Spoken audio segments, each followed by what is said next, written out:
senhores e senhoras deputados, deputadas, todos aqueles e aquelas que nos acompanham nesta casa, através da TV-AL, rádio digital, redes sociais, sob a proteção de Deus, declaro aberta a presente sessão e comunico que a ata da sessão anterior foi encaminhada aos senhores deputados e deputadas em seus gabinetes e, portanto, a damos como aprovada. E, da mesma forma, o expediente foi distribuído eletronicamente em todos os nossos gabinetes. Entramos em breves comunicações, só para comunicar aos deputados que às 15 horas nós teremos aqui a suspensão da presente sessão para a apresentação do relatório anual de atividades do Ministério Público de Santa Catarina. Portanto, às 15 horas, nós não teremos também o horário destinado aos partidos políticos. Em breves comunicações, nós não temos oradores presentes inscritos. O deputado Marquito vai fazer uso da palavra. Então, Vossa Excelência está com a palavra e escrito, né, por até 10 minutos, deputado. Obrigado. Muito obrigado, senhor presidente. Eu cheguei no último momento. Nós estávamos em reunião de líderes, então, por isso, eu acabo adentrando agora a sessão. Eu queria pedir para a assessoria colocar o da Comissão de Turismo e Meio Ambiente, por favor. Eu vou aproveitar esse tempo aqui em breves explicações, para breves comunicações, para poder falar um pouco do trabalho realizado à frente da Comissão de Turismo e Meio Ambiente aqui da Assembleia Legislativa. É uma comissão muito importante, muito atuante aqui na nossa Assembleia, e do qual eu quero trazer aqui um relato das nossas atividades desse primeiro semestre de 2024. Por favor, pode passar. Então, a Comissão de Turismo e Meio Ambiente ela exerce um papel essencial nas discussões acerca de proteção do meio ambiente e da promoção do turismo catarinense. Desde o começo do ano, deste ano de 2024, até a data de hoje, foram realizadas 12 reuniões ordinárias e 2 reuniões conjuntas, além de reuniões ampliadas e também audiências públicas, das quais eu vou relatar com mais calma para todos que estão nos acompanhando. Por favor.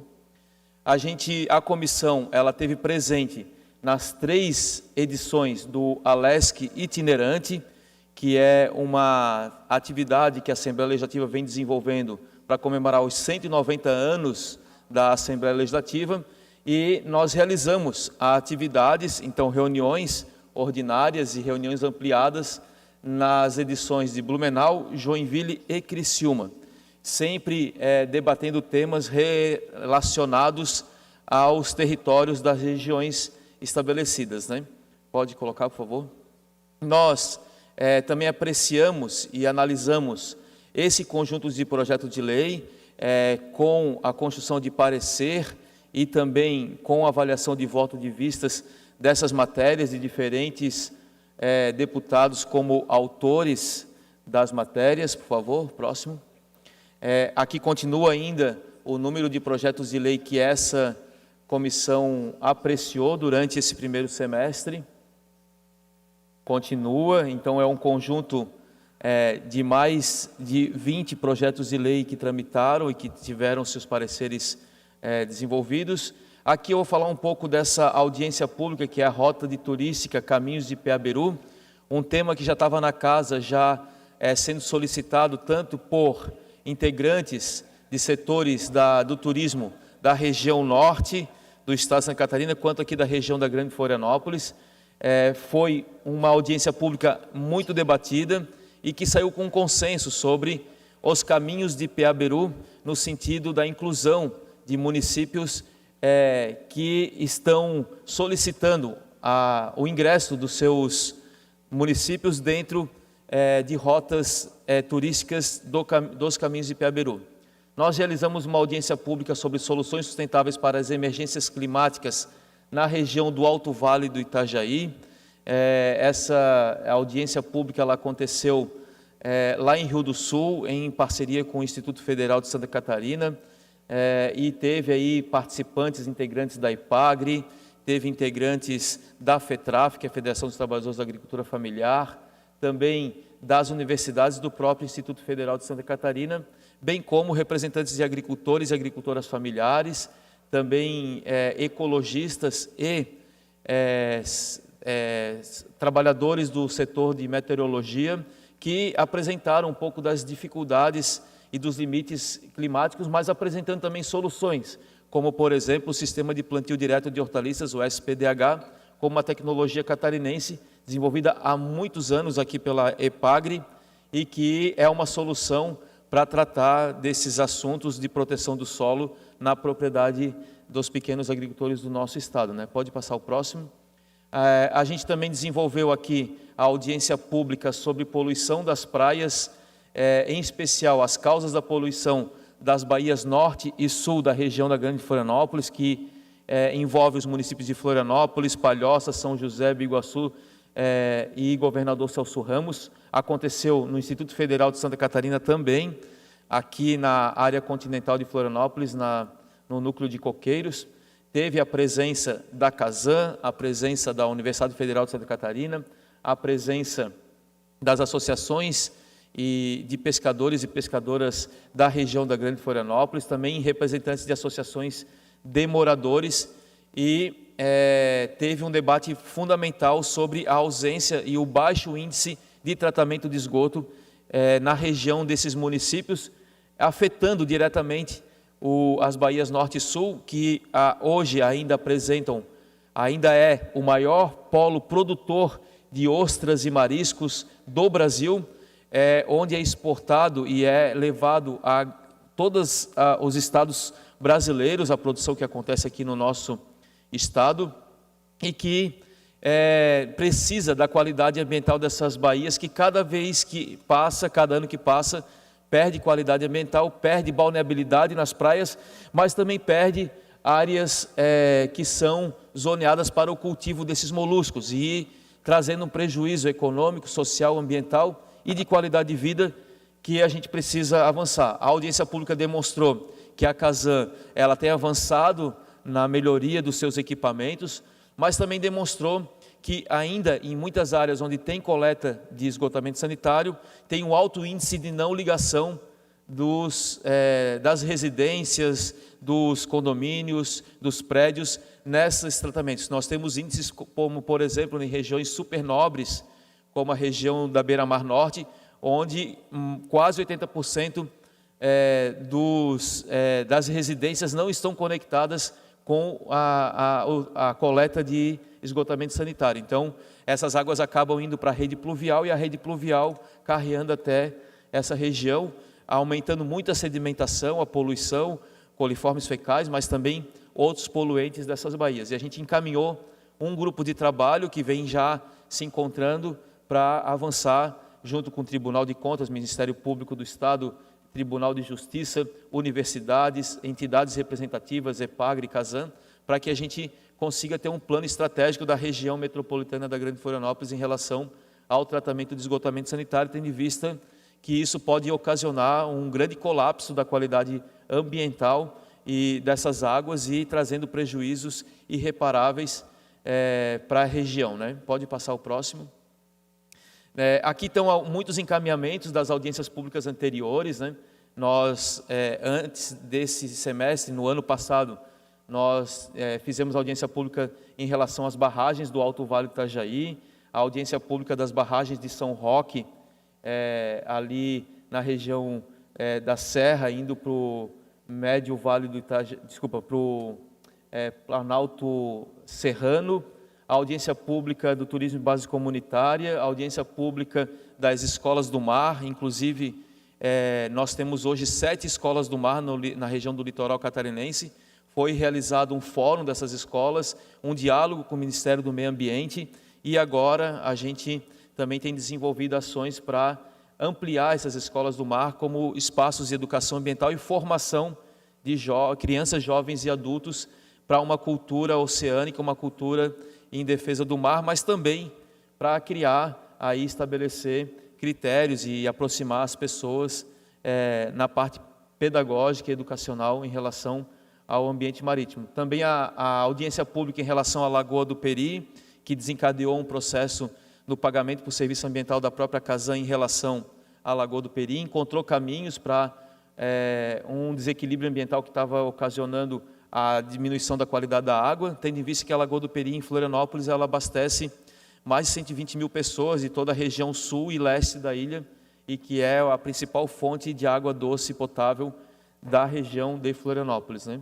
E também a audiência pública da água de abastecimento de Balneário Camboriú, que é um problema muito sério, que abastece a cidade de Camboriú e de Balneário Camboriú, e encaminhou, inclusive, acesso a recurso com o governo federal para reconstruir a barragem de captação e o sistema de captação daquela água, que tem trazido problemas seríssimos para aquela região, né? Então, e a audiência pública sobre a possível colocação de um emissário submarino de lançamento do efluente tratado da Estação de Tratamento de Esgoto do Rio Tavares, aqui na Bahia Sul, quase aqui atrás da nossa região aqui da Assembleia Legislativa, que também encaminhou um maior aprofundamento sobre o estudo de licenciamento ambiental e a garantia para esses trabalhos. Pode passar, por favor?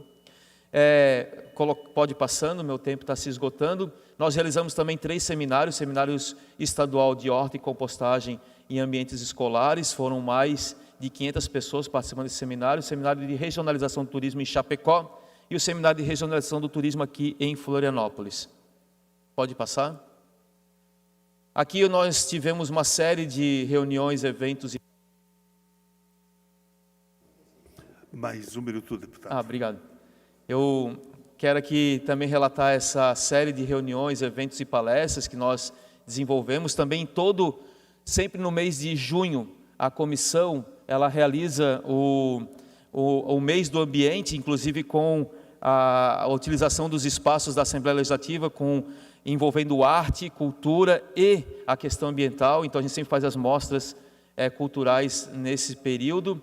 E também tivemos aí uma série de outras participações, como no Fórum de Políticas Públicas em Cicloturismo e a reunião de grupos de transparência e divulgação dos projetos de lei, e o GED Clima, que é um grupo de trabalho do Ministério Público em relação aos eventos climáticos extremos. Pode passar e vai até para o último slide, por favor.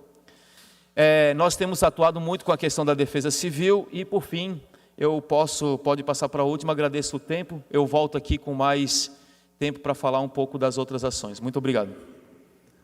Feita a manifestação, deputado Marquito, na sequência, escrita em breves comunicações, deputada Ana Campagnolo, Vossa Excelência que fará uso da palavra, tem o tempo de até 10 minutos, deputada.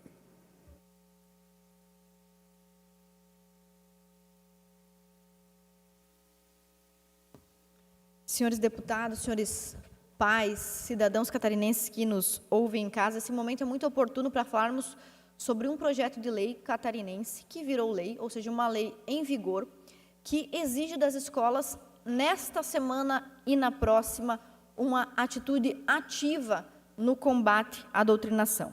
Eu estou falando, senhores, do projeto de lei que eu protocolei no ano passado, que foi sancionado, transformando-se na Lei 18.637, e que está em vigor desde a sanção do governador Jorginho, ou seja, nesta semana e na semana seguinte, você, pai, mãe, aluno, responsável, professor, tem o direito e, eu diria, o dever moral de cobrar da sua escola, de cobrar dos diretores da escola, que façam cumprir esta lei, a Lei 18.637.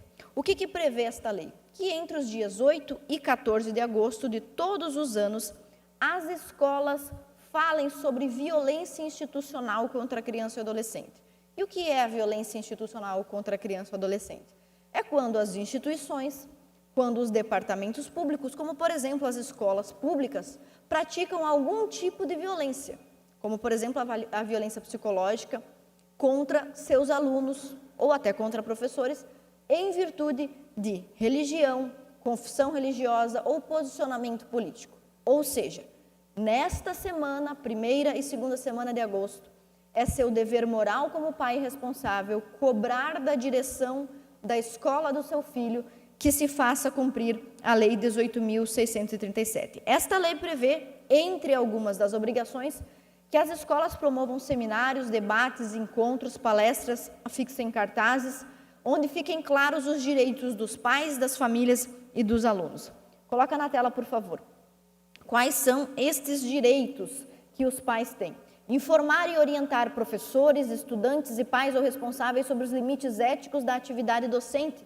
Sim, porque tem muito professor que acha e que confunde liberdade de expressão que ele tem na internet, que ele tem na casa dele, com a liberdade de expressão irrestrita durante o desempenho de uma função pública, que é o caso de um professor de matemática, por exemplo, que é pago para dar aula de matemática e não para falar mal do político A, B ou C. 2. Ampliar o conhecimento de crianças e adolescentes sobre os direitos de sua própria liberdade de aprender o conteúdo politicamente neutro, livre de ideologia, respeitando o pluralismo de ideias e a liberdade de consciência assegurados pela Constituição Federal. Isso aqui é muito simples. Eu, por exemplo, deputada Ana, todo mundo sabe, acho que o Lula é um inepto e jamais deveria ser o presidente da República.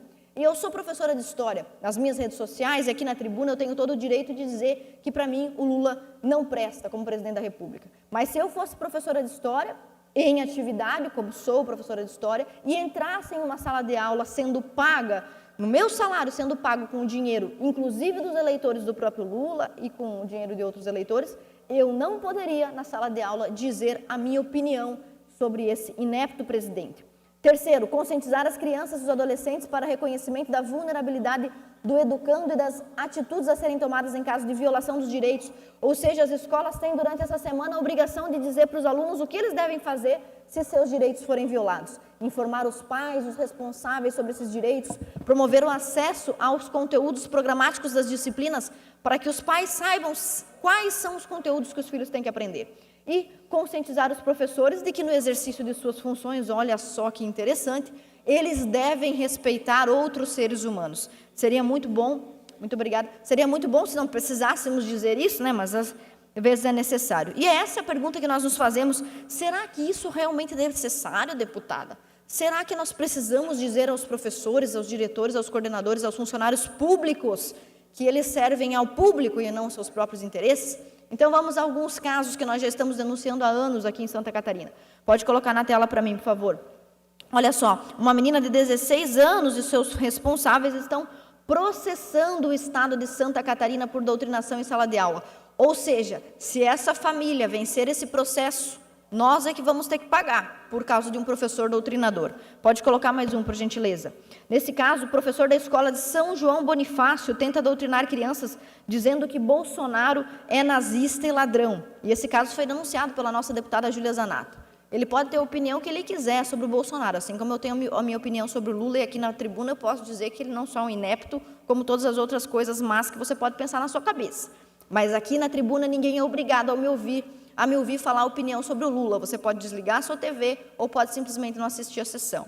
Mas na sala de aula existe audiência cativa e o aluno está sendo obrigado a ouvir a opinião não requisitada. Pode botar mais uma imagem, por favor. Olha só, falando na deputada Júlia Zanata, uma professora de uma escola pública chamou a nossa deputada de germânica nazista.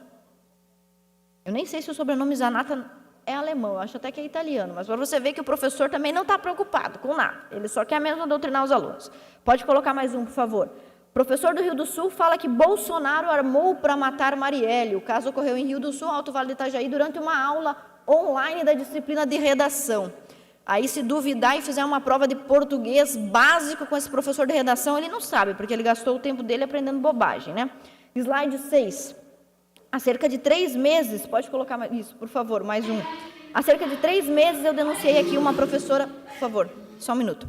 Há cerca de 3 meses eu denunciei aqui nessa tribuna esse caso aqui, de uma professora de Blumenau, cidade catarinense, que usou o seu tempo de sala de aula para mostrar esse conteúdo para os alunos. Ai, deixa eu sair da sala. Ô, gente, boa tarde, você ainda tem que ser um pouco mais novo que você já não se mudou. Mas foi assim, graça. Olha.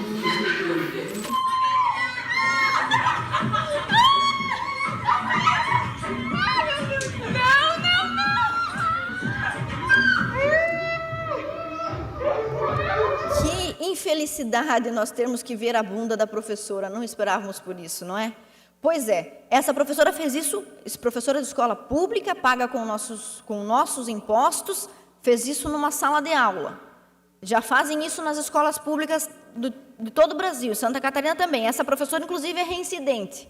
O vídeo dela rebolando, dançando funk em posições obscenas no chão da sala é de anos atrás, e agora ela resolveu colocar uma pessoa seminua dentro da sala de aula. Então, esses casos acontecem o tempo todo. E não bastasse acontecer com os alunos convencionais da escola pública, acontece até com os alunos encarcerados, com o menor encarcerado. Coloca na tela, por favor, para mim. Olha aí, no DOESC, há registro de 2 livros da editora do MST. Então, o cara já está preso por alguma infração, como, por exemplo, se apropriar da propriedade privada que não é dele, furto, coisa assim. Ele já está detido lá. Aí ele recebe literatura do MST, que é um movimento que incentiva a invasão de terras. Então, você veja que nem o cara que já está encarcerado escapa desta sanha doutrinadora. Então, olha só, esses aqui são apenas alguns exemplos que eu já cansei de trazer para os senhores. Todos esses os senhores já viram, porque eu já trouxe muitas vezes para cá, mas agora nós temos um novo caso, um caso que aconteceu em Doutor Pedrinho. Então, olha só, em Doutor Pedrinho, Santa Catarina, os alunos da Escola Municipal do 4º e 5º ano tiveram uma palestra sobre sexualidade. Os alunos tiveram acesso a uma cartilha com imagens totalmente explícitas para a idade deles. As profissionais, que eram uma enfermeira e uma assistente social do posto de saúde local, ensinaram como o órgão genital fica duro e só assim dá para colocar a camisinha. Isso fora da idade adequada. Fizeram ainda os alunos fazer genitais masculino e feminino com massinha de modelar e ainda introduziram os órgãos um no outro, mostrando como é que se faz para crianças. Pode retirar, por favor. Então, olha só, isso aí, se eu fosse falar de todas as denúncias que nós recebemos aqui, eu poderia ficar 10 horas aqui cansando os senhores deputados. E qual que é a questão? Nós fizemos esse projeto de lei, esta lei foi aprovada por esta casa. No dia em que teve um debate aqui sobre a legislação, no dia em que a lei foi aprovada, uma deputada veio aqui para a tribuna dizer que isso aqui era uma caça às bruxas, que era injusto com os professores, coitadinhos, que eles não fazem isso não. Mesmo assim, o projeto de lei foi aprovado, foi sancionado pelo governador Jorginho, e o que eu venho falar para você agora é que você, pai, mãe, você, aluno, estudante, agora é sua responsabilidade ajudar a fiscalizar o cumprimento da legislação, fazer com que a lei 18.637 seja cumprida esta semana e na próxima, na sua escola. Então, se o professor, a direção não organizou nada essa semana, pode conversar com eles, pode baixar um documento, levar um documento, uma carta, imprimir a lei e levar lá para a diretora e perguntar: diretora, a senhora não vai cumprir a lei aqui na escola em Santa Catarina? E se a lei não for cumprida, você tem sim o dever e o direito de denunciar, tanto nos órgãos que já recebem essas denúncias, adequados para tudo isso, como também pode contactar os deputados, os vereadores, para falar sobre os seus direitos sendo violados nas escolas. Muito obrigado, senhor presidente. Feita a manifestação, deputada Ana Campagnolo, como nós não temos mais oradores inscritos em breves comunicações, de acordo com o encaminhado da presidência desta casa, nós suspenderemos a presente sessão até às 15 horas, aonde teremos aqui, neste plenário, a apresentação do relatório anual de atividades do Ministério Público de Santa Catarina. Portanto, está suspensa até às 15 horas a presente sessão e fica aqui o apelo aos senhores deputados e deputadas para que às 15 horas estejamos neste plenário para acompanhar a apresentação do relatório anual do Ministério Público de Santa Catarina. Está suspensa